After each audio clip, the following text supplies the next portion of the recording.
Soumiane Amenxous, sociologue. Article paru dans le site d'information Le 360 du 29 avril 2022. Namima, la médisance. Namima, une occupation universelle.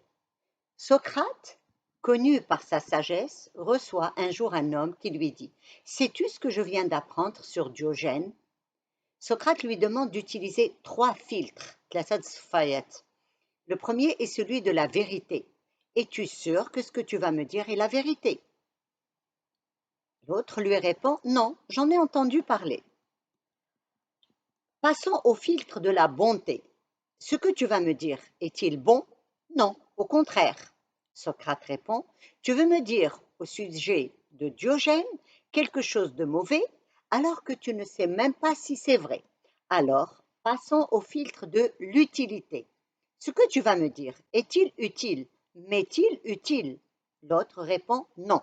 Et Socrate dit, ce que tu veux me dire n'est ni vrai, ni bon, ni utile.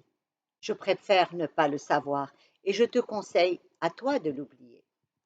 Namima, scoop, scoop, تبرقيق, اللغة, الهضرة, دي, تقشار, تزمان, قولي قولة, سكاناج, دواسة, دق الكفتة, hacher la viande, etc. Épier les autres, interpréter, extrapoler, déduire, rajouter chouïa ديال زيد الملحة والبزار, rajouter un petit peu de sel et de poivre, diffuser l'information auprès de tous, sauf de la personne concernée. Avec Internet, l'information se propage instantanément. Namima, c'est la médisance. C'est colporter des informations par curiosité, par indiscrétion à l'insu d'une personne. Le rapporteur n'arrive pas à tenir sa langue. Il divulgue les secrets qu'on lui confie et il s'en délecte.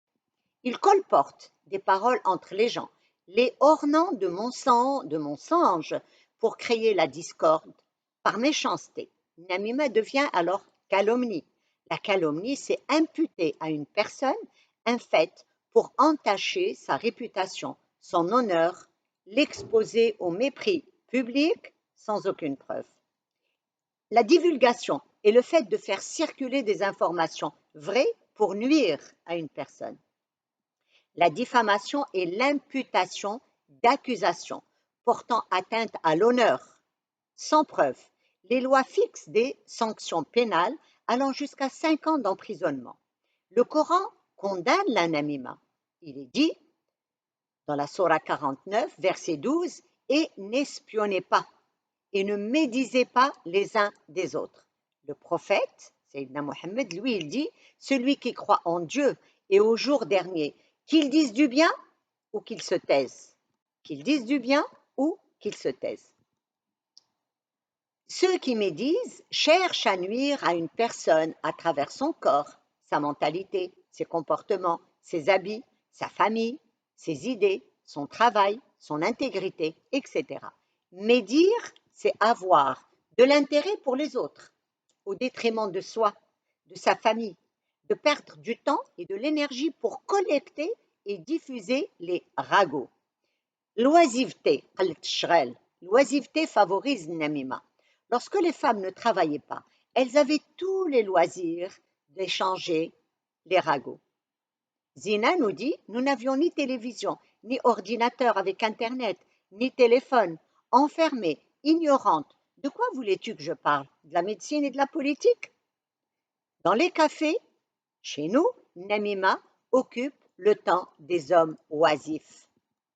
Tbrgig, curiosité pathologique, voyeurisme, amplifié par Internet. Il est devenu normal d'exposer sa vie intime ainsi que de partager sur les réseaux sociaux l'intimité des autres. Une des valeurs universelles qui est le respect de l'intimité des autres est brisée. Une valeur de notre culture est bafouée, stra, le respect des secrets des autres, dont le prophète dit « Tout fidèle qui, dans ce monde, garde secret les défauts d'un autre musulman, verra ses propres défauts dissimulés par Dieu le jour de la résurrection. » Certains font de l'anonymat leur business à travers le web, cherchant l'indiscrétion qui fera le buzz. Le meilleur lieu de la namima, c'est dans les cérémonies de mariage. Impossible d'en sortir sans avoir soumis à la critique tous les détails. S'il n'y a rien à critiquer, on peut toujours s'attaquer à la famille de la mariée. Il a de l'haris, ou à celle du marié, ou la de l'arosa. Ou alors, on peut dire l'arosa matlaach. Elle n'était pas charmante, elle n'était pas belle. La technologie a facilité la besogne. Une dame me dit, quand je suis dans un mariage, je fais une namima instantanée par WhatsApp. Elle envoie directement, donc en live, pour pouvoir faire sa namima auprès de son entourage. Dans la sphère professionnelle, tbergig ou namima vont bon train. Jalousie, méchanceté, indiscrétion. Une dame nous dit, un jour je me suis réveillée avec un œil enflé. Les bruits du couloir se sont répandus, comme quoi j'ai été battue par mon mari. Le directeur m'a même appelé pour me dire que j'avais besoin de quelques jours de congé. Hommes et femmes s'adonnent à namima. Ses effets sur les femmes sont graves. Une femme nous dit, j'ai eu une promotion au travail. Une collègue a juré m'avoir vu entrer dans le bureau du boss avec du rouge à lèvres et en sortir sans. Une fois Radio Médina se saisit du scoop, impossible de l'arrêter. La rumeur se répand telle une traînée de poudre. Namima peut être suggestif pour semer le doute. Quelqu'un dit, je l'ai vue sortir d'un immeuble. Je pense qu'elle était avec Flaine. J'en suis pas sûre. Ne me fais pas dire ce que je t'ai pas dit. Et c'est parti. Être diplomate, prêcher le faux pour savoir le vrai. Par exemple, on dit X Flaine raconte que tu vas divorcer. Je te le dis parce que je t'aime bien. Les professionnels de la namima entremêlent les fils électriques pour provoquer le coup de circuit. C'est la Luka. Inventer des mensonges en confiant à une personne que telle a dit des monstruosités sur elle. Les répercussions peuvent détruire des couples, des familles, des entreprises. Les langues fourchues pullulent. Tenir sa langue est une sagesse. Hikma.